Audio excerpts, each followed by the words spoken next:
सभी दर्शकों का दूरदर्शन मध्य प्रदेश के इस खास कार्यक्रम नमस्कार एमपी में आज मैं हूं आप सभी के साथ शिष्टिका।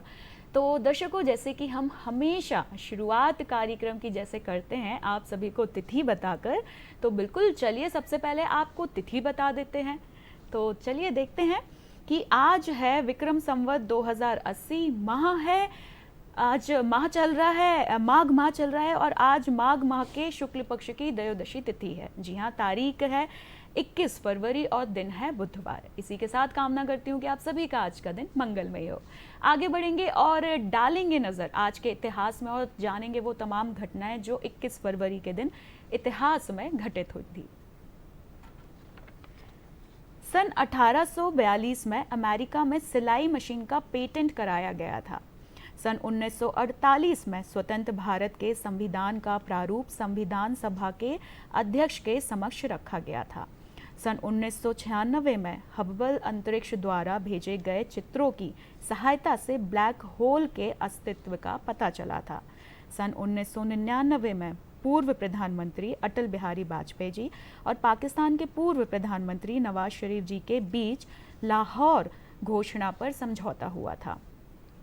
सन 2008 में अनिल अंबानी की रिलायंस कम्युनिकेशन ने युगांडा की कंपनी अनुपम ग्लोबल सॉफ्ट का अधिग्रहण किया था। सन 2010 में सऊदी अरब की सरकार ने महिलाओं को वकालत करने की अनुमति देने संबंधी कानून लाने का फैसला किया था। सन 2010 में बैडमिंटन में भारत की पहली एवं दुनिया की 7वीं सर्वश्रेष्ठ महिला खिलाड़ी साइना नेहवाल ने दुनिया की नंबर 8 खिलाड़ी झोमी को 14-21, 21-10, 23-21 से 50 मिनट में पराजित किया था। और अब देखते हैं कि आज के दिन किनका जन्म हुआ था। आज के दिन यानी 21 फरवरी 1896 में सूर्यकांत त्रिपाठी निराला जी, जी हाँ, आज इनका जन्म हुआ था। वे एक कवि थे, उपन्यासकार थे, निबंधकार थे और कहानीकार भी थे। तो चलिए, ये सारी वो बातें थी जो आज के दिन इतिहास के पन्नों पर लिखी गई थी। और अब आगे बढ़ेंगे और आप सभी के साथ साझा करेंगे आज का एक मीठा सा विचार। खुश रहना है तो जिंदगी के फैसले अपनी परिस्थितियों को देखकर लें। दुनिया को देखकर तो फैसले, जो दुनिया को देखकर फैसले लेते हैं वो दुखी ही रहते हैं।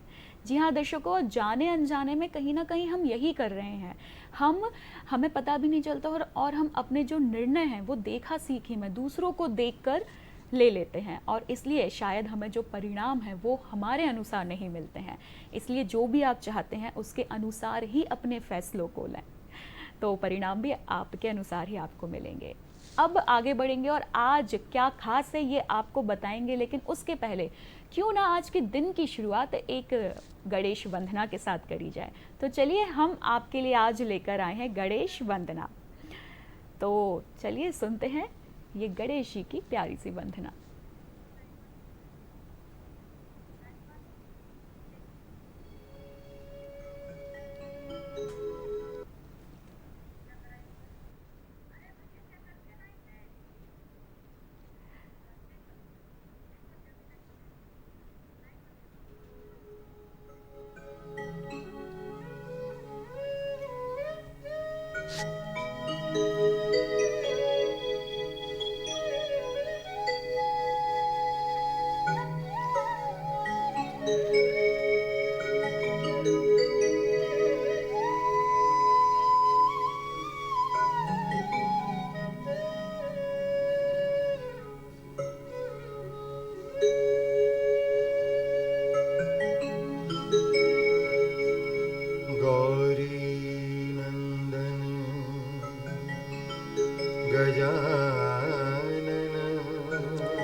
गजानन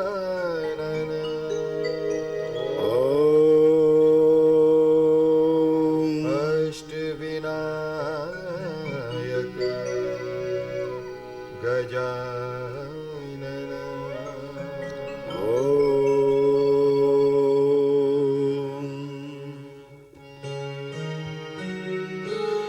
वक्रतुंड महाकाय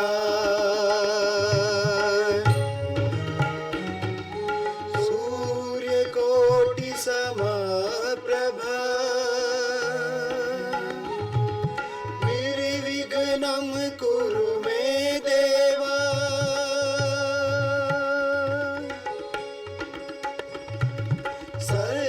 सर्वकार्येषु सर्वदा सर्वकार्येषु सर्वदा सर्वकार्येषु सर्वदा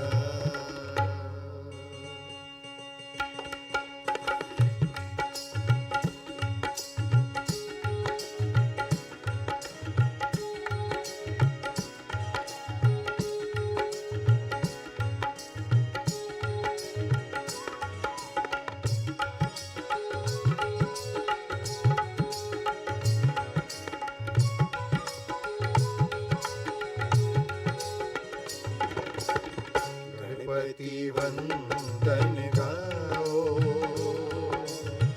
मंगल भजन सुनाओ गणपति वंदन गाओ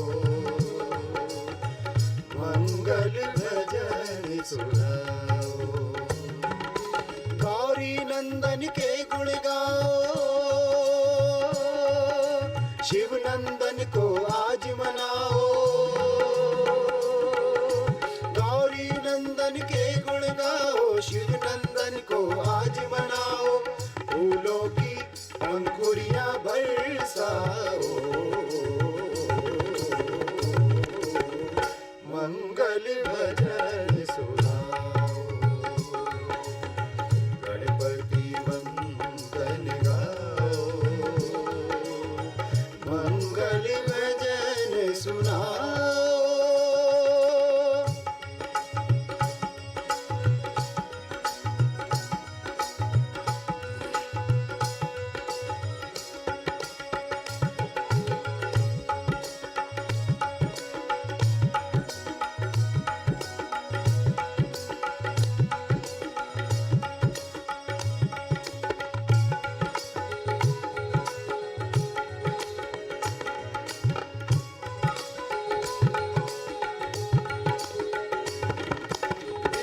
सिद्धि के तुम दाता बुद्धि तुम ही देते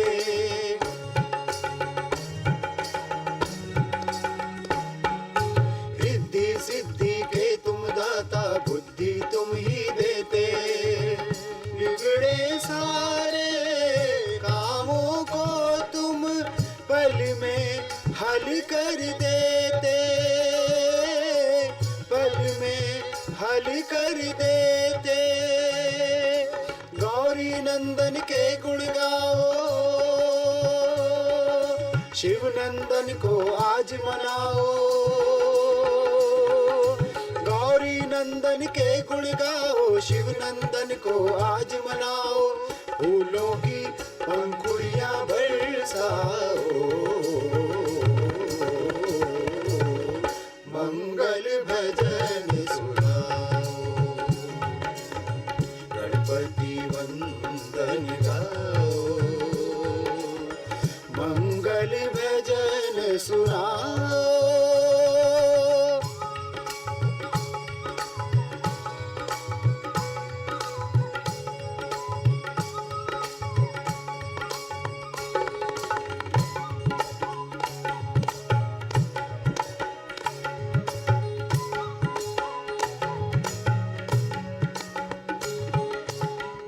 लड्डू भोग लगाओ तेल सिंदूर चढ़ाओ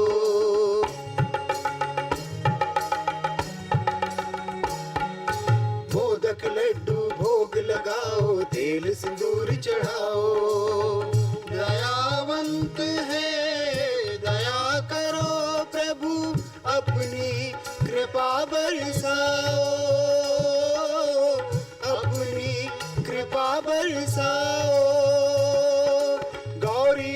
मन के गुण गाओ,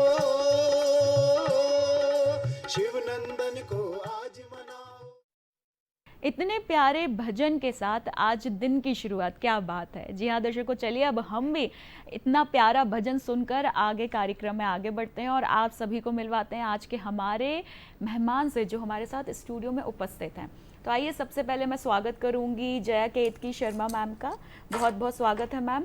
मैम आप अक्षरा मैगजीन में सहायक संपादक हैं और आज मैम हमारे साथ एक विशेष चर्चा के लिए हैं और हमारे साथ जो मेहमान हैं, जी हाँ, एक युवा कलाकार दाऊद, आपका भी बहुत बहुत स्वागत है। आज हम इनसे कार्यक्रम में मीठे मीठे गीत सुनेंगे। जी हाँ, और जैसे कि मैंने कहा था कि मैम आज जया मैम हमारे साथ एक खास चर्चा के लिए हैं। वो खास चर्चा किस विषय पर होगी वो आपको हम बताएंगे, लेकिन उसके पहले आप सभी को मैं याद दिलाना चाहूँगी कि नमस्कार एमपी एक लाइव फ़ोन इन कार्यक्रम है। जी हाँ, आप हमसे जुड़ सकते हैं फ़ोन नंबर्स के माध्यम से। आप फ़ोन नंबर लिख लें। सबसे पहले हमारा टोल फ्री नंबर 1800-233-0040। इसी के साथ एक लैंडलाइन नंबर भी आप नोट करें 0755-266-0049। जी हाँ, आप इन नंबर्स के माध्यम से हमसे जुड़ सकते हैं। और अब मैं आपको बताऊंगी कि आज यानी कि 21 फरवरी के दिन दर्शकों हम सभी अंतर्राष्ट्रीय मातृभाषा दिवस मनाते हैं। जी हाँ, जिसे हम अंग्रेजी में कहते हैं इंटरनेशनल मदर लैंग्वेज डे। दर्शकों, यूनेस्को ने सन 1999 में 21 फरवरी को अंतर्राष्ट्रीय मातृभाषा दिवस घोषित किया था और हर साल सन 2000 से हर साल संपूर्ण विश्व में इसे मनाया जाता है।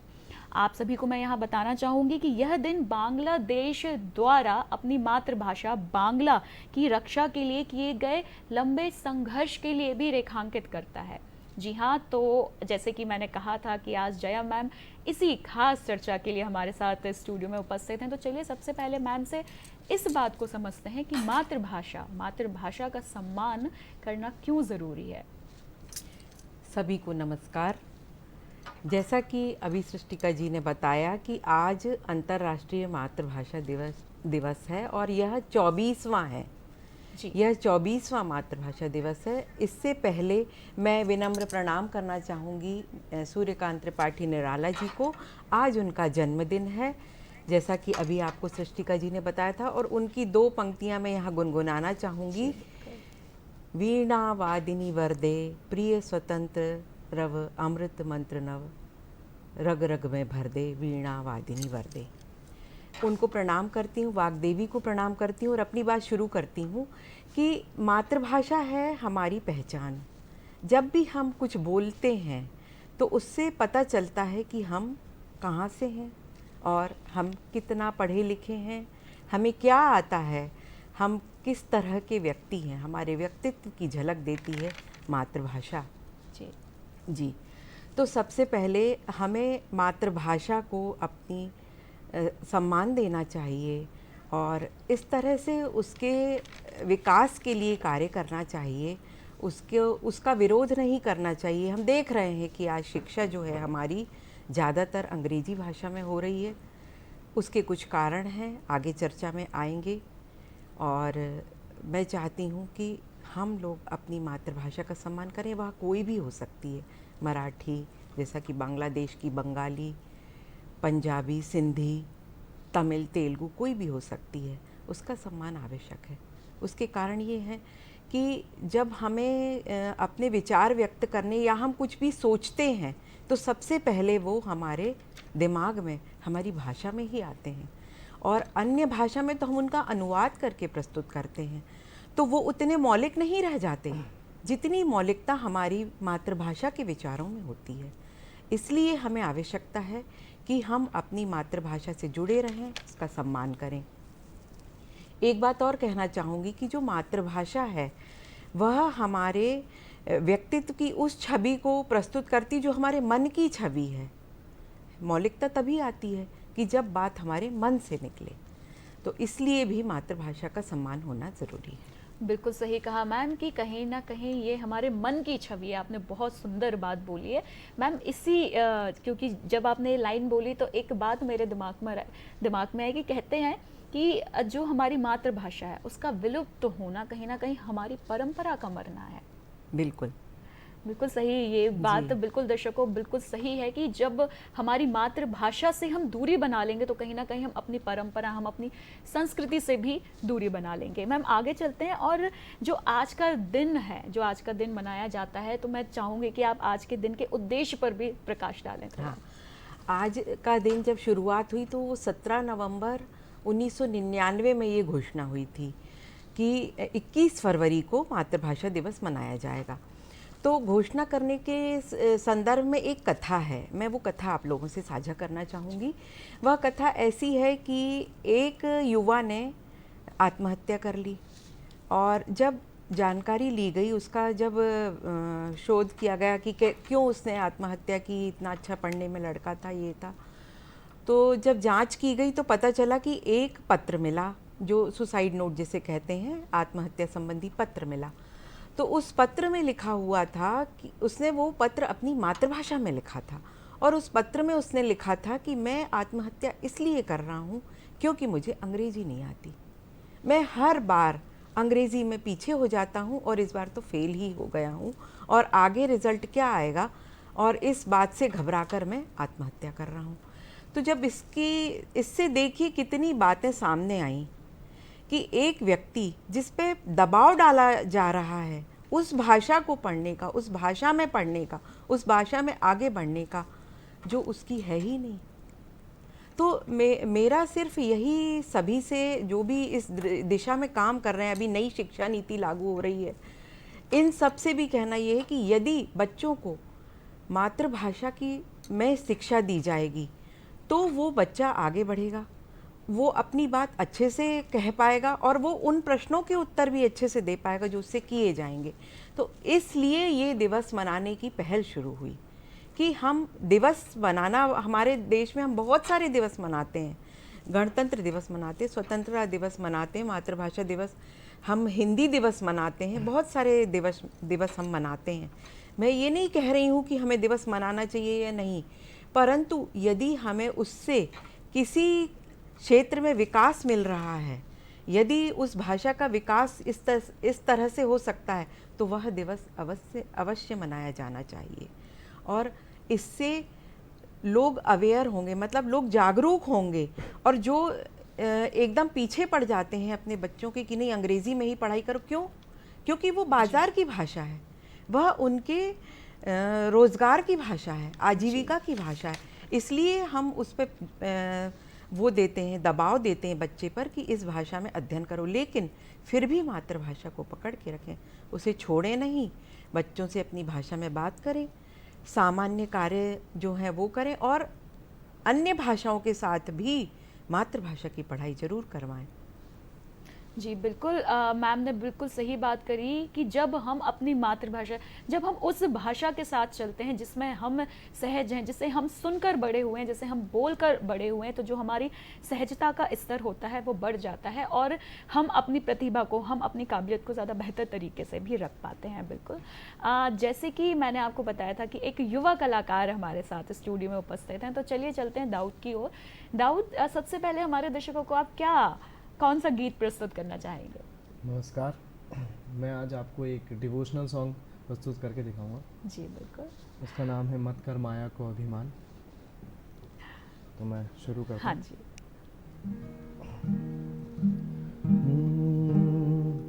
मत कर माया को अहंकार, मत कर काया को अभिमान, काया गार से कांची।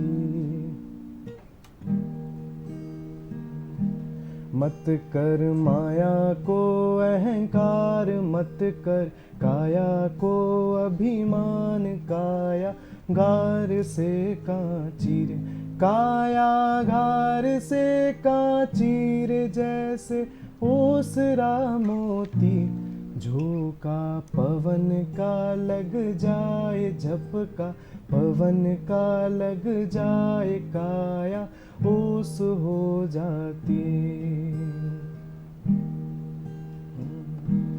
ऐसा सख्त था महाराज जिनका मुल्कों में है नाम, जिन घर झूलता हाथी।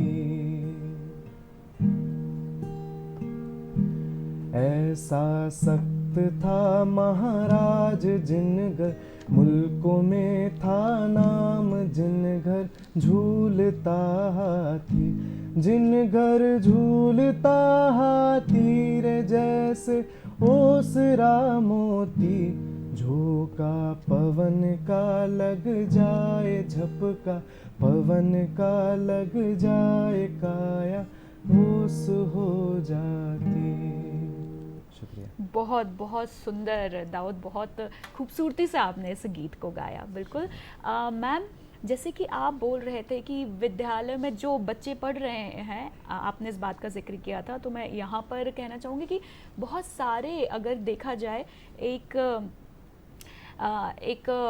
यानी कि कई बच्चे ऐसी भाषा में पढ़ रहे हैं जो उनकी मातृभाषा है ही नहीं, और कहीं ना कहीं इसलिए वो उनका रुझान भी नहीं आ रहा है, और कहीं ना कहीं वो पढ़ाई से उनका मन नहीं मिल पा रहा है। तो आप इस संदर्भ में क्या कहना चाहेंगे, क्योंकि एक नई शिक्षा नीति भी आ रही है उसमें, जिसमें हमें विकल्प दिया जा रहा है कि अपनी भाषा में आप पढ़ाई कर सकते हैं। हाँ, देखिए, जो पिछला मातृभाषा दिवस था उसका जो विषय था, उसकी जो थीम थी वो यही थी कि बहुभाषी शिक्षा हो और शिक्षा को बदलने की आवश्यकता है। मतलब ये हम बात आज ही नहीं कर रहे हैं, ये हम बहुत वर्षों से ये प्रयास कर रहे थे। और आपने सुना होगा कि बार बार ये कहा जा रहा है कि हम गलत इतिहास पढ़ा रहे हैं। उसी तरह से जो बच्चे अपनी मातृभाषा में शिक्षा प्राप्त नहीं कर रहे हैं, और मैंने जैसे अभी कथा सुनाई थी कि बच्चों पर अन्य भाषाओं का दबाव डाला जा रहा है, तो वो उनसे उनकी जो मौलिकता है वो छिन रही है। सबसे पहली बात तो यही है, उनको सीखने समझने में समय लगता है, क्योंकि उनको दूसरी घर में वो उनसे अपनी भाषा में बात की जाती है। फिर वो जब विद्यालय में जाते हैं तो उनसे आपस की जो बातचीत होती वो तो उनकी मातृभाषा में होती, लेकिन जो पढ़ाई का भाषा है वो बिल्कुल अलग है। तो उस बच्चे का दिमाग अलग अलग उसमें बदल जाता है। आरंभ से जब हम देखते हैं, हम अपनी मातृभाषा का चयन खुद तो कर नहीं सकते हैं, क्योंकि हर कोई भी बच्चा जो जन्म लेता है वो अपने माता पिता या किसी का चयन तो करता नहीं है। उसने तो जन्म ले लिया और उसने जो पहली भाषा सुनी वो उसकी मातृभाषा है, वही उसे अच्छे से समझ में आती है। तो जब वो कोई भी चीज़ ग्रहण करना चाहता है तो उसे उसमें जल्दी समझ में आती। लेकिन जब अन्य भाषा का दबाव इसलिए है कि वो, जैसा कि मैंने बताया, रोजगार की भाषा, या उसे आगे चल के उसी भाषा में जो मातृभाषा है वो आगे के पाठ्यक्रम में उपलब्ध नहीं की जा रही अभी तक। जैसे हम बात कर रहे हैं कि बहुभाषी शिक्षा हो, उसमें भी ऑप्शनल हो जाते हैं, विषय को ऐसा कर दिया जाता है या आप ये भाषा पढ़ें या ना पढ़ें। जैसे उर्दू है, हिंदी है, संस्कृत को हमने इसी तरह छोड़ दिया। तो मातृभाषाएं तो बहुत ही पीछे रह जाती हैं, कि उनका तो साथ बहुत जल्दी छूट जाता है बच्चे से, कि वो छोटी, मतलब जो प्राइमरी शिक्षा रहती है उसी में बस कर पाता है, और आगे उसकी शिक्षा जो है वो दूसरी भाषा में ही चलने लग जाती है। तो उसको इसमें भी बहुत कठिनाई आती है, यानी उसकी समझ में कठिनाई आती, कहीं ना कहीं उसको जो विकास में उसके प्रभाव पड़ता है। और अभी जो इस बार की जो थीम है वो भी शिक्षा पर ही आधारित है, वो है सीखने और अंतर पीढ़ीगत शिक्षा का एक स्तंभ। यानी जो शिक्षा है उस पे मातृभाषा एक ऐसा स्तंभ निर्धारित किया जाए कि वो लंबे समय तक बच्चे के साथ चले, और वो जिस चीज़ को भी एक्सप्रेस करना चाह रहा है, जो भी अपनी प्रश्नों के उत्तर देना चाह रहा है, वो अपनी मातृभाषा में ही दे। ऐसा यदि होगा तो मुझे लगता है कि बच्चे का उत्तरोत्तर विकास होगा। जी बिल्कुल। मैम, विद्यालय यानी कि स्कूली शिक्षा की अगर हम बात करें तो ये हमारी मातृभाषाओं को, हमारी बोलियों को विलुप्त होने से बचाने में कितनी कारगर है? मतलब यानी कि अगर हम स्कूली, क्या ये एक माध्यम हो सकता है स्कूली शिक्षा या विद्यालयों की या यूनिवर्सिटीज़ की, महाविद्यालयों की शिक्षा हमारी भाषा को विलुप्त होने से बचा सकती हैं? ऐसा है कि बच्चों, देखिए, छोटी कक्षाओं से ही बच्चा सीखता है। जब वो अपने घर से निकला है, जो घर पहली पाठशाला होती, वहाँ से वो अपनी मातृभाषा लेकर ही निकला, और अगर विद्यालय में भी उसको मिलेगा तो जाहिर सी बात है कि वो उसको आगे ही बढ़ाएगा। फिर जब वो आगे की कक्षा में जाता है और उसे अन्य भाषाओं को भी पढ़ना रहता है, फिर भी यदि अगर मातृभाषा उसके साथ साथ चलेगी तो उसको और भी अच्छा ज्ञान प्राप्त होगा, और विद्यालय की जो शिक्षा है उसको ज़्यादा अच्छे से प्राप्त होगी, ताकि वो आगे की कक्षाओं की शिक्षा में अपने आप को ज़्यादा समर्थ पाए। जी बिल्कुल मैम, देखा जाए तो भारत में 19,500 बोलियां भाषाएं हैं, जिसमें से 200 लगभग भाषाएं और बोलियां विलुप्त हो चुकी हैं। जी बिल्कुल। तो मैम ये देखिए, भारत को विविधताओं का देश कहा जाता है, यहाँ पर इतनी सारी भाषाएं, इतनी सारी बोलियां हैं, तो मैम किसे मातृभाषा कहा जाए? देखिए, क्योंकि ये भी कहा जाता है कि कोस कोस पर बदले पानी, चार कोस पर बदले बानी, तो मैम किसे हम मातृभाषा? मातृभाषा का मतलब है जो जन्म से उसे मिली है ना, और एक है हमारी राजभाषा, राष्ट्रभाषा या देश की भाषा, है ना जी।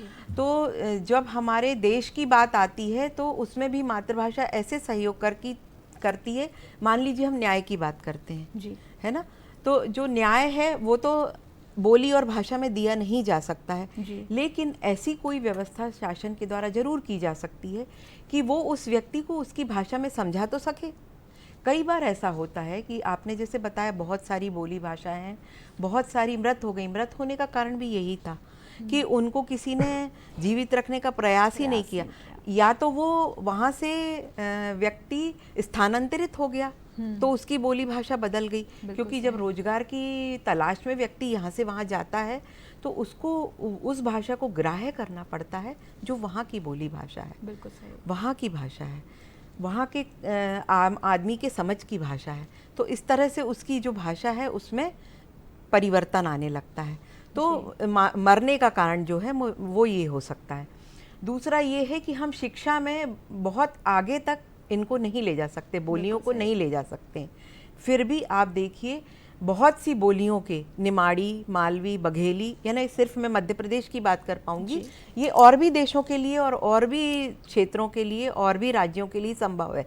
राजस्थानी में ले ली, इनके भी अपने पाठ्यक्रम हैं, इनकी अपनी किताबें हैं, इनके अपने बड़े बड़े ग्रंथ हैं, और जो हमारी बड़ी ग्रंथ पुस्तकें पुराण वेद हैं, इनका भी अनुवाद करके उनको पढ़ने के लिए उपलब्ध कराया जाता है, तो तभी ये जीवित रहेंगी। यदि ये इस तरह के प्रयास, इसमें मैं फिर से बोलूँगी कि शासन सहयोग कर सकता है यदि सत्ता में इच्छा शक्ति है और वो ये चाहता है। कहीं ना कहीं आप देखिए इसमें शासन की कमज़ोरी नज़र आती है कि वो उतना सहयोग नहीं कर पाती, और शिक्षा नीति में हम देख ही रहे हैं, ये बात आ रही है आगे, तो हम देखेंगे कि आगे इसमें कैसे हम इनको जीवित रख पाते हैं और आगे कैसे बोलियां रहेंगी, भाषाएं जी बिल्कुल, हमारी ये चर्चा जारी रहेगी दर्शकों, लेकिन चलते हैं फिलहाल दाऊद के पास उनका एक और मीठा मीठा सा गीत सुनने के लिए। तो दाऊद, अब आप हमारे दर्शकों के लिए कौन सा गीत सुनाएंगे? मैं आपको दिल इबादत एक गाना है के सर का, जी बहुत फेमस गाना था वो, मेरा फेवरेट भी, अब बाकी सबका भी फेवरेट है। बिल्कुल, के जी के सॉन्ग तो मेरे ख्याल से सभी के बहुत पसंदीदा होते हैं। बिल्कुल, तो मैं शुरू करता हूँ। हाँ जी।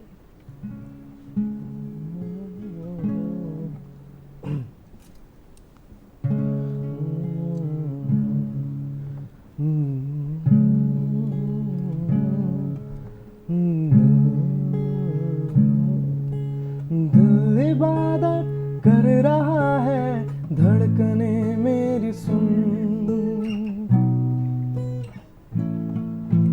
दिल इबादत कर रहा है, धड़कने मेरी सुन, तुझको मैं कर लूं हासिल, लगी है यही धुन,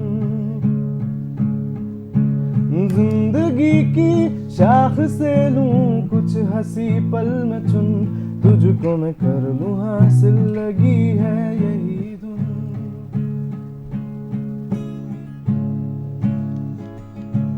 चाहे जितने पल जियूं उन्हें तेरे संग जियूं, चाहे जो हो कल मेरा उन्हें तेरे संग जियूं, जो भी सांसें मैं भरूं उन्हें तेरे संग भरूं, चाहे जो हो रास्ता उन्हें तेरे संग चलूं, दिल इबादत कर रहा है, धड़कने मेरी सुन, तुझको मैं कर लूं हासिल, लगी है यही धुन, जिंदगी की शाख से लूं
मैं कर लूं हासिल लगी है यही धुन। जिंदगी की शाख से लूं कुछ हंसी पल में चुन, तुझको मैं कर लूं हासिल लगी है यही धुन। बहुत बहुत सुंदर तरीके से आपने इस गीत को प्रस्तुत किया दाऊद। अब मैं यहाँ जानना चाहूँगी कि आप पढ़ाई क्या कर रहे हैं? अब मैं एक्चुअली अभी सेज यूनिवर्सिटी में bachelor of performing arts vocals में ही कर रहा हूँ, म्यूज़िक में। वहाँ पर मतलब मेरा ये था कि मतलब बाहर मेरा परमिशन नहीं थी अभी, तो मैंने सर्च किया, तो मैं सेज में अभी बीपीए का कोर्स ही कर रहा हूँ। अच्छा, बिल्कुल। जैसे कि दर्शकों, यहाँ पे भाषाओं की बात चल रही है और कहीं ना कहीं कभी ना कभी नहीं, और आपको भी ये हम सभी को देखने मिलता है कि हम अपनी भाषा में बात करने से हिचकिचाते हैं और अंग्रेज़ी को ज़्यादा सम्मान देते हैं। उसमें हम बात करने से हम सोचते हैं कि हम अपने आप को अच्छा प्रतीक हम हो रहे हैं, ऐसा हमारी मानसिकता है, और ख़ास तौर से युवाओं में। तो यहाँ पे दाऊद, मैं आपसे ये पूछना चाहूँगी कि क्या, क्योंकि आप लोग कॉलेज में इस वक्त पढ़ रहे हैं, एक यूथ क्राउड होता है, तो क्या ये बात सही बोली है मैंने कि लोग इंग्लिश में बात करने से भले उसे जो इंग्लिश में बात कर रहा है उसको इतना नॉलेज हो या ना हो, उसे ज़्यादा आंका जाता है, और जो अपनी मातृभाषा में हिंदी में बात कर रहा हो और उसको नॉलेज ज़्यादा है पर उसे कम आंका जाता है? क्या ये देखने मिलता है आपको? जी, मैं मेरे कॉलेज में ही मतलब बहुत से आजकल के बहुत सारे कॉलेज हैं जिसमें आंका जाता है। जैसे मैं खुद जैसे इंग्लिश है उसमें मैं बात नहीं कर पाता ज़्यादा, तो मैं ज़्यादा प्रेफर अपने आप को करता हूँ कि मैं हिंदी में बात करूँ ज़्यादा। जो इंग्लिश में बात करते हैं तो वो इधर उधर भगते रहते हैं, तो लोग हंसते हैं कि क्या हंस रहा है। लेकिन अगर आप है ना, जो आपको भाषा है, आपकी भाषा है, अगर आप उसमें बात करें तो वो ज़्यादा अच्छा रहता है। बिल्कुल, आप सहज रहेंगे और ज़्यादा अच्छे से अपनी बात को रख पाएंगे। कई बार ऐसा होता है हम अंग्रेजी में बोल तो रहे होते हैं लेकिन हम पॉइंट पे बात नहीं कर रहे होते हैं, हम यहाँ वहाँ जा रहे होते हैं। बिल्कुल सही कहा। मैम, इसी प्रश्न को लेकर मैं आप पर आना चाहूँगी कि एक सम्मान का प्रतीक मान लिया गया है अंग्रेजी भाषा में बात करने का, एक ये मानसिकता कितनी सही है? इसको तोड़ने के लिए क्या किया जाए? ये जो आप कह रही हैं केवल ये युवाओं में नहीं है, ये आप देखेंगे कि महिलाओं में भी बहुत मिलेगी, जो मतलब थोड़ी सी ऐसे परिवारों से हैं कि जहाँ पर जिसको मतलब दिखावा, भौतिकता का दिखावा जहाँ है ज़्यादा, पुरुषों में भी है और बच्चों में बहुत ज़्यादा आ रही है। इसलिए क्योंकि उनको ऐसा लगता है कि जो भाषा हमें विदेश से जोड़ती है, आजकल आप देखेंगे विदेशी संस्कृति का प्रभाव केवल भाषा पर नहीं है, हमारे वस्त्रों पर, हमारे चाल चलन पर, और हमारा जो कोई भी चीज़ है जो हम दूसरे के सामने दिखाना चाहते हैं। जैसे अभी दाऊद कह रहे हैं कि कॉलेज में बच्चे पहले ही मिलेंगे तो वो कोई नमस्ते और प्रणाम तो भूल ही गए हैं। आप प्रणाम तो मतलब कल्पना मत कीजिए कि युवाओं के बीच में आपको प्रणाम शब्द मिलेगा। यदि कोई बच्चा प्रणाम कह दे तो मान लीजिए वो पूरा हमारी संस्कृति और सभ्यता से जुड़ा हुआ बच्चा है। तो ये दिखावा बहुत ज़्यादा चल रहा है और इसका सिर्फ कारण यही है कि वो अपने आप को ये दिखाना चाहते हैं कि हम पाश्चात्य सभ्यता से रिलेट करते हैं, अपने आप को जोड़ के रखते हैं, और हमारी सभ्यता संस्कृति तो ऐसा ही है, वो तो कोई वही नहीं। लेकिन आप देखिए आज भी अच्छे जो सुसंस्कृत मतलब सभ्यता और सांस्कृतिक विकास के मंच हैं, वहाँ पर आप देख लीजिए सभी महिलाएं आपको साड़ियों में दिखेंगी, हिंदी बोलते दिखेंगी, नमस्कार करेंगी, प्रणाम करेंगी। मैं हिंदी भवन की पत्रिका अक्षरा से जुड़ी हूँ, हिंदी भवन के मंच से जुड़ी हूँ। मैं वहाँ पर ये चीज़ साबित करते हुए दिखाई देती है, वहाँ पर दिखती है ये चीज़ कि नहीं, हमें घबराना नहीं है, हमारी सभ्यता नष्ट नहीं हो रही है, हमारी संस्कृति नष्ट नहीं हो सकती। पूरा विश्व आज पीछे है, हमारी संस्कृति के पीछे है। आप देखिए विदेश में भी जब हमारे विदेश के लोग हमारे देश में आते हैं तो वो महिलाएं भी साड़ी पहनकर आती हैं, सामने टीका लगाती हैं और हाथ जोड़कर नमस्ते करती। और कोरोना काल ने तो सबको नमस्ते करना सिखा दिया, पूरा विश्व नमस्ते कर रहा है। तो ये हमारी संस्कृति की अच्छी बातें हैं। हाँ, ये ज़रूर है कि उन बच्चों में अभी गंभीरता नहीं आई है, लेकिन आएगी। बिल्कुल। आशा से आसमान टिका है और हम यही आशा करते हैं कि बच्चे भी जब उनको ऐसा लगेगा कि नहीं हमें अपनी संस्कृति और सभ्यता को जीवित रखना है तो वे हमारी भाषा को कभी भी नीचा नहीं दिखाएंगे। बिल्कुल सही कहा मैम। जहाँ तक कि मुझे पता है आप लिखती भी हैं, आपकी अपनी कुछ रचनाएं भी हैं, कुछ आपने कविता भी लिखी हैं, तो मैं चाहूँगी कि आप बिल्कुल वो आज हमारे दर्शकों के समक्ष रखें। लिखती तो मैं कई सालों से हूँ और मेरी 8 किताबें भी आ गई हैं, अलग अलग विधाओं पे हैं। कुछ आलेख लिखे हैं, 2 कविता संग्रह आ गए हैं, 2 कहानी संग्रह आ गए हैं, एक साक्षात्कार, मैंने बहुत सारे जो साहित्यकार हैं उनका साक्षात्कार किए हैं, तो एक किताब उसकी आ गई और एक अभी प्रेस में है। संस्मरणों की एक किताब आ गई है, एक आ गई है समीक्षाओं की, क्योंकि मैं हिंदी भवन में हूँ, बहुत पुस्तकें पढ़ने को मिलती हैं और अक्षरा में हूँ तो बहुत पढ़ती हूँ, तो मेरी बहुत सारी समीक्षाएं करती हूँ किताबों की, तो उनकी भी एक किताब आ रही है इस समय। तो मैं आपको एक कविता सुना एक बार मैं शहर के बीच से गुजर रही थी सुबह सुबह जी। तो मैंने जो वहाँ देखा तो उसको मैंने अपनी कविता में इस तरह से रखा है। जाग रहा है शहर, जाग रहा है शहर, ना चिड़ियों की चहचहाहट है और ना कोई खनखनाहट है, बस नल आ गए हैं, पानी भरने की भीड़ लगी हुई है। डिब्बे, डिब्बी, बाल्टी, लोटा, कसेड़ी लिए लोग पानी भर रहे हैं, झगड़ भी रहे हैं, कतार में आओ। ये माहौल मैंने देखा और इस तरह से मैंने उसको पंक्तियों में ढाला। तो इसके आगे की पंक्तियां सुनिए आप। जाग रहा है शहर साथियों, दिख रही है वाहनों की कतार, हॉर्न बज रहे हैं लगातार, चली आ रही है स्कूल की बसें, उसके पीछे कार की कतार, उसके पीछे दुपहिए वाहनों की कतार, देखिए कितना शोर मचा हुआ है, जाग रहा है शहर साथियों। इस तरह से मैंने उसको कविता में लिखने की कोशिश की कि जो शहर जागता है तो किस तरह से पहले चिड़ियों की चहचहाहट होती थी वो सब एकदम अलग हो गया है, वो सब यहाँ से दूर चला गया है, क्योंकि हम देख रहे हैं निरंतर हम पेड़ काट रहे हैं, लगाते कम हैं, लगा भी दिए तो लगा के सूख जाते हैं, उनका हम पर्यावरण संरक्षण नहीं करते। उन पौधों को हम लगा तो देते लेकिन उनको पालते पोसते नहीं हैं, वो बड़े नहीं होते, तो चिड़ियाँ कहाँ जाएं, वे दूर चली गई हैं शहर से। तो इस तरह से मैंने ये कविता लिखी। और इस कविता में सूर्योदय के बाद जो क्रम चलता है जी उसको भी मैंने कहीं ना कहीं पाया। बिल्कुल बहुत सुंदर मैम आपने लिखा। और मैम इसी के साथ मैं जानना चाहूँगी कि आपके काव्य के और क्या क्या विषय हैं? मेरी जो पहली किताब है वो है मैं प्रश्न कर रही हूँ गर्भ से, यानी आपको उसके शीर्षक से ही समझ में आ जाएगा। और मैम ये शीर्षक सुनकर ही मुझे इसे सुनने का मन कर गया, अगर आप इसे हमारे साथ साझा कर पाए इस वक्त। मैं उसकी 2-4 पंक्तियाँ जो याद हैं वो साझा करूँगी कि मैं प्रश्न कर रही हूँ गर्भ से, क्या माँ का प्यार, क्या पिता का दुलार केवल मेरे लिए नहीं, केवल मेरे भाई के लिए है? नहीं, माता का प्यार, पिता का दुलार मेरे लिए भी है और मैं उसके पाने की हूँ पूरी हकदार। माँ का प्यार, पिता का प्यार, मैं प्रश्न कर रही हूँ गर्भ से, क्या मेरे लिए नहीं?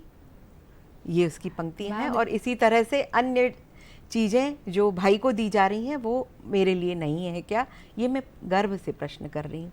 यानी ये चिंता है उस भ्रूण की जो एक कन्या का भ्रूण है और उसे कहीं भ्रूण में नष्ट ना कर दिया जाए, कहीं उसे आने ना दिया जाए, और कहीं वो आ भी गया तो उसे क्या मिलेगा क्या नहीं।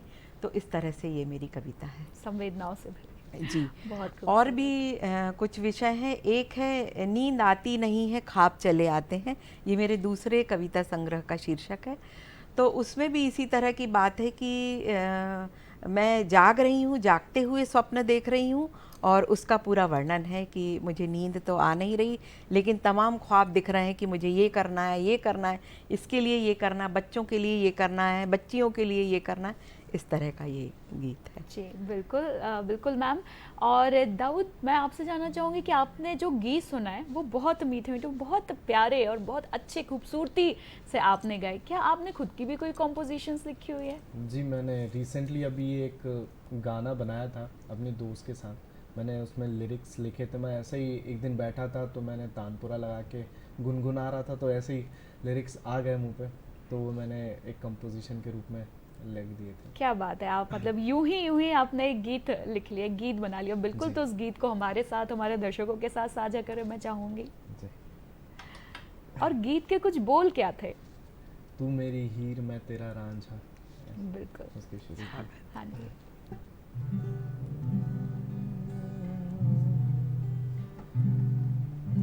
तू मेरी हीर है मैं तेरा यूं रांझा हुआ,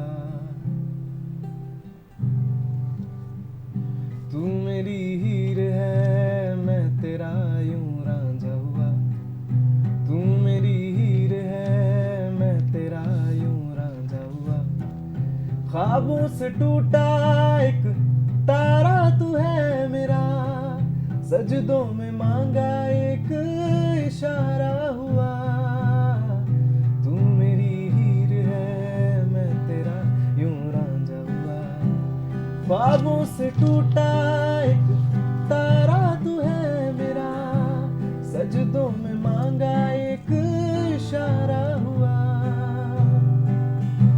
तेरी नजरों की तरफ नजरें अब मुड़ने लगी हैं, तेरी धड़कनें अब मेरी धड़कनों से जुड़ने लगी हैं, ऐसा लगता है तेरी आंखों में खो जाऊं, आंखों का तेरी एक कसूर है, कह ना सकी जो बातें मैंने सुनी है, लफ्ज नहीं तुम्हारी आंखें चुनी है, कह ना सकी जो बातें मैंने सुनी है, लफ्ज नहीं तुम्हारी आंखें चुनी है, हीर है मैं तेरा यूं रांझा हुआ। बहुत सुंदर दाऊद, इसके बोल भी और जिस तरीके से आपने इसे कंपोज किया है, दोनों ही बहुत खूबसूरत हैं। और इसके साथ इस गीत की, इस कॉम्पोजिशन की जो जान बन रही है वो आपकी मीठी मीठी आवाज़। बिल्कुल, आगे कार्यक्रम में मैं आपके और प्यारे प्यारे गीत सुनना चाहूँगी, लेकिन उसके पहले मैम के पास आते हैं। और मैम, आप, हमारी चर्चा में आपने कहीं ना कहीं जिक्र किया था सरकार के प्रयासों का। मैम, शासन के प्रयासों के अलावा और क्या प्रयास मैम होने चाहिए? देखिए, क्षेत्रीय स्तर पर भी जो संस्थाएं हैं वो प्रयास करती हैं, और जो क्षेत्रीय कार्यक्रम होते हैं वे सभी अपनी बोलियों और भाषाओं में करते हैं। और जैसे मैंने शासन की बात की, तो मैं बताना चाहूँगी कि बहुत सी योजनाएं शासन चला रही है। अभी मैं मध्य प्रदेश साहित्य अकादमी का जिक्र करना चाहूँगी कि उन्होंने पिछले 2 वर्ष हो गए, 2 वर्षों से वे पुरस्कार दे रहे हैं। निमाड़ी में, बघेली में, बुंदेली में, इन भाषाओं को आगे बोलियों को आगे लाने के लिए वे पुरस्कार दे रहे हैं। और बहुत छोटे पुरस्कार नहीं है। जो व्यक्ति बहुत काम किया है, जिन्होंने उस भाषा बोली को आगे बढ़ाने में, उनके 1-1 लाख रुपए के उनको पुरस्कार दिए गए हैं। तो ऐसा नहीं है, मैंने शासन की बात की तो योजना भी मैम उनको दिए जा रहे हैं। हाँ, मतलब ये नहीं है कि शासन सचमुच काम कर रहा है, और क्षेत्रीय स्तर पे जो काम कर रहे हैं वो संस्थाएं कर रही हैं। चिंता ये है कि उनको बढ़ावा दिया जाना चाहिए, उनको रोकना नहीं चाहिए। क्योंकि कई बार ऐसा होता है कि जब वो शासन से कुछ मांगते हैं या अनुदान मांगते हैं, तो उनको समय पर मिलता नहीं है, इसलिए वो अपना काम आगे नहीं बढ़ा पाते। जैसे कि कोई व्यक्ति है, मैं उदाहरण दूंगी किसी ऐसे गीतकार का कि जिसने अपने 100 गीत लिख लिए हैं, अपनी भाषा बोली में लिखे हैं उसने, लेकिन अब उसके पास तो पैसे नहीं है, या उसको ये जानकारी नहीं कि कैसे पुस्तक छपेगी। तो उस तक ये योजना पहुंचाने का काम लोगों को करना चाहिए। जी। तभी उनका विकास होगा। लोगों को ये नहीं सोचना चाहिए अरे क्या करना है, इसकी छपे या नहीं छपे, ये मानसिकता से बदलनी होगी लोगों को। जी। और उनको योजनाएं बताएं शासन की। मध्य प्रदेश साहित्य अकादमी का फिर से नाम लूँगी। मध्य प्रदेश साहित्य अकादमी किसी भी गीतकार, कवि, रचनाकार कहूँगी मैं, लेखक कहूँगी, उसकी कृति, पहली कृति को छापने के लिए अनुदान भी देती है। जी, तो इस तरह से उनके पास जानकारी पहुंचनी चाहिए। जानकारी नहीं, जानकारी के अभाव में भी बोली और भाषा का विकास नहीं हो पा रहा है। तो ये है कि प्रयास करने पड़ते हैं जी, कहीं है ना ना, कहीं और जानकारी सहयोग का, करना पड़ता है। जी, सहयोग भी और जानकारी का अभाव भी। और दर्शकों, जो लेखन के माध्यम से, गीत के माध्यम से, कविताओं के माध्यम से जो हमारी भाषाएं हैं, उनका जो स्तंभ है उसको मजबूत बनाया रखा जा सकता है। और इसी के साथ मैम यहाँ पर जो समाज की भूमिका के बारे में मैं जानना चाहूँगी कि समाज की कितनी महत्वपूर्ण भूमिका है भाषाओं को, बोलियों को जीवित रखने में। देखिए, समाज की क्षेत्रीय स्तर पर तो है। जैसे हम भोपाल की बात करें तो भोपाल में उर्दू को बढ़ाने के लिए उर्दू अकादमी है और उर्दू के बहुत अच्छे कार्यक्रम वो करते हैं। उर्दू के जो कलाकार हैं उनको बुलाते हैं, मंच देते हैं। और अभी अभी हम 3 दिन का जश्न उर्दू करके अभी हमने किया है, उसको उर्दू अकादमी ने किया है। और मेरे बहुत परिचित लोगों ने उसमें भाग भी लिया। और उसमें वो केवल उर्दू भाषा के लोगों को ही बोलने के लिए नहीं बुलाते, हिंदी भाषा के लोगों को भी, जो बड़े साहित्यकार हैं, बड़े प्रतिनिधि हैं, अधिकारी हैं, उनको भी बुलाते हैं कि इस भाषा के लिए इस क्षेत्र में क्या कार्य किया गया और कहाँ हम पीछे हैं और किस तरह से ये आगे बढ़ेगा। तो इस तरह से मंच दिए जाते हैं। तो ये तो शासन का ही हुआ, लेकिन क्षेत्रीय, अभी भोपाल में अगर आप देखेंगे तो कम से कम 250 संस्थाएं हैं जो काम कर रही हैं, रचनाकारों को बढ़ावा देती हैं। कविता, गीत, जो भी व्यक्ति लिखता है, प्रत्येक सप्ताह कोई ना कोई कार्यक्रम होता है और वो इसीलिए होता है। और ऐसा नहीं है, उनके साझा संकलन भी प्रकाशित होते, जो कविता, गीत वहाँ पढ़े जाते हैं उनको संकलित करके प्रकाशित भी किया जाता है। इस तरह से काम किए जा रहे हैं समाज में। भले ही वे सामने देर से आते हैं, समय लगता है, लेकिन किए जा रहे हैं। ऐसा नहीं है कि समाज शांत बैठा हुआ है। और एक बात और बताना चाहूँगी कि केवल यही नहीं, जो एक व्यक्ति हैं विमल भंडारी जी, उनका शायद आपने नाम सुना, उनकी संस्था है सुरताल। वे सरस्वती, जो अभी अपना सरस्वती पूजा निकली है, बसंत पंचमी, उस दिन, उसके एक दिन पहले सरस्वती की प्रतिमा स्थापित करते हैं। अपना ये कर्फ्यू माता वाला मंदिर है, उसके बाहर प्रांगण में अपने खर्चे से पूरा करते हैं, सरस्वती की प्रतिमा लाते हैं, दिन भर कार्यक्रम करते हैं। छोटे छोटे बच्चों को चित्र बनाने के लिए, रंगोली बनाने के लिए, कविता लिखने के लिए, इस तरह से उनको प्रोत्साहित करते हैं। फिर इसके बाद वो महिलाओं को, जो महिलाएं अपने मोहल्ले में भजन गाती हैं, ऐसी भजन मंडलियों को उनकी प्रतियोगिता करवाते हैं, उनको पुरस्कार देते हैं। इसके बाद इस बार से उन्होंने शुरू किया है कैरियोके, जो बहुत पॉपुलर सिंगिंग है कि जिसको आप अपने लैपटॉप या इस पर देखकर, मोबाइल पर देखकर और उसके साथ साथ गा सकते हैं। उसकी उन्होंने 50 परफॉर्मेंस करवाई, 25 एक दिन और 25 एक दिन। तो ये भी, वो भी समाज के व्यक्ति हैं, वो भी काम कर रहे हैं। तो ये उदाहरण इसलिए मैं दे रही हूँ कि बहुत से लोग सुन रहे होंगे और इस उदाहरण को वो आगे अपने समाज में कर सकते हैं, इसलिए मैंने आपके सामने ये उदाहरण रखे। जी बिल्कुल, यानी कि हर स्तर पे, चाहे सामाजिक हो, चाहे साहित्यकारों का सहयोग हो, चाहे शासन का सहयोग हो, हर तरफ से अपने अपने स्तर पे प्रयास किए जा रहे हैं मातृभाषाओं को, बोलियों को जीवित रखने के लिए, कभी सम्मान देकर, कभी रचनाओं, कभी कविताओं के माध्यम से, कभी राशि सम्मान, कभी कोई सा पुरस्कार, अलग अलग प्रयास हर स्तर पे किए जा रहे हैं। बिल्कुल। और मैम, आपसे भी मैं एक गीत सुनना चाहूँगी, क्योंकि आप एक लेखिका भी हैं, आप कविताएं भी लिखती हैं, तो बिल्कुल आप गीत भी लिखती होंगी। आप, क्योंकि ये मैंने आपसे अचानक से कहा है, हम जब तक आप एक गाना, अपना लिखा हुआ गीत याद कर लें, तब तक हम दाऊद की एक मीठी मीठी आवाज़ में एक गीत सुन लेते हैं। दाऊद, एक गीत है जो कि बहुत मीठा मीठा मधुर गीत है, पल पल दिल के पास। अगर आप उसे अपनी आवाज़ में हमारे दर्शकों के सामने उसे प्रस्तुत कर सकें तो। जी, ये गीत किशोर दा का है। जी बिल्कुल किशोर दा तो सबकी फेवरेट होता है, बिल्कुल तो मैं बिना इंस्ट्रूमेंट के गाना चाहूँगा अगर आप। बिल्कुल। पल पल दिल के पास तुम रहती हो,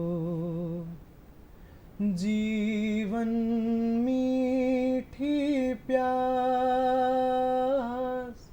तुम रहती हो, पल पल दिल के पास तुम रहती हो, जीवन मीठी प्यास ये कहती हो।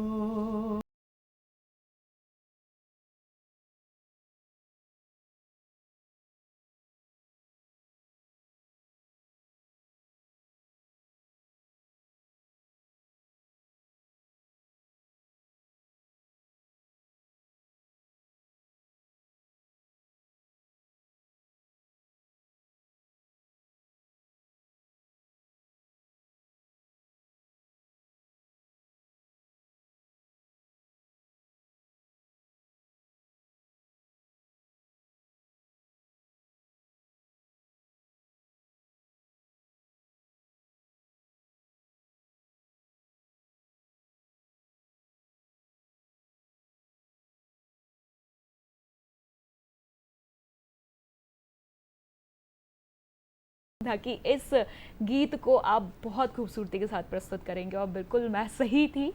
और जैसे कि मैंने 2 मिनट मैम को दिए थे उनका गीत रिकॉल करने के लिए, तो मैम मैं चाहूँगी कि आप अपने गीत की 2 पंक्तियाँ हमारे दर्शकों के साथ प्रस्तुत करें।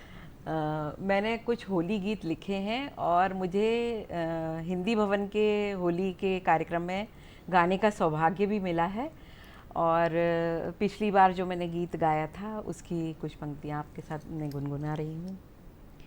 आ गई रंगीली फागुनिया, बलम जरा रंगवा लगाए दो। आ गई रंगीली फागुनिया, बलम जरा रंगवा लगाए दो।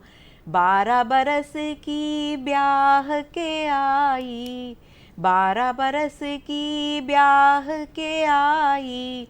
देख देख रंग अखियाँ तरस गईं, देख देख रंग अखियाँ तरस गईं। बलम जरा गौना कराए लो। आ गई रंगीली फागुनिया, बलम जरा रंगवा लगाए दो। वाह, बहुत सुंदर मैम। आज यहाँ पर बोलियों की, भाषाओं की बात हो रही थी और आपने, बहुत अच्छा हुआ कि मैंने आपसे आपका गीत सुना, क्योंकि कहीं ना कहीं ये एक बोली, एक मैम शायद बुंदेलखंडी बोली में ये गीत था। बहुत खूबसूरत तरीके से मैम आपने इसको लिखा और गाया भी। मैम आखिरी में जाते जाते, क्योंकि समय हमारे पास ज़्यादा नहीं है, तो जो भाषा है, मातृभाषा, वो देश की प्रगति में किस तरह योगदान देती है? देखिए, फिर वही बात आती है कि यदि हम अपनी पढ़ाई, जो हमारी आरंभिक पढ़ाई है, वह मातृभाषा में करेंगे तो हमारी समझ बढ़ेगी। जो हम बच्चे हैं वही तो आगे चल के देश के नागरिक बनते हैं, और हर संगठन संस्था के प्रमुख भी वे ही बनते हैं। तो यदि उनकी समझ विकसित होगी तो हमारा देश भी विकास ही करेगा।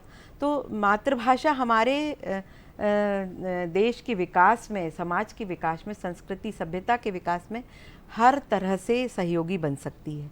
और मैं बार बार एक ही बात कहूँगी कि कभी भी यह नहीं सोचना चाहिए कि हम उस भाषा को पकड़ के रखें जो हमें विदेश तक ले जाएगी। जी ठीक है, वो ज़रूरी है रोज़गार के लिए, आजीविका के लिए, लेकिन फिर भी हम अपनी मातृभाषा का साथ ना छोड़ें। बिल्कुल, हमें अपनी मातृभाषा का ना साथ छोड़ना है, और इसको खुद तो बोलना ही बोलना है ज़्यादा से ज़्यादा, और इससे ज़्यादा दूसरों, साथ ही साथ दूसरों को भी इस भाषा, इस बोली में बोलने के लिए प्रोत्साहित करना है। मैम बहुत बहुत धन्यवाद, और दाऊद आपका भी बहुत बहुत धन्यवाद कार्यक्रम में आने के लिए। दर्शकों, जाते जाते मैं यही कहूँगी कि आज अंतर्राष्ट्रीय मातृभाषा दिवस की आप सभी को हार्दिक शुभकामनाएं। अगले अंक में आप सभी से फिर मिलना होगा, मुझे अनुमति दीजिए। नमस्कार।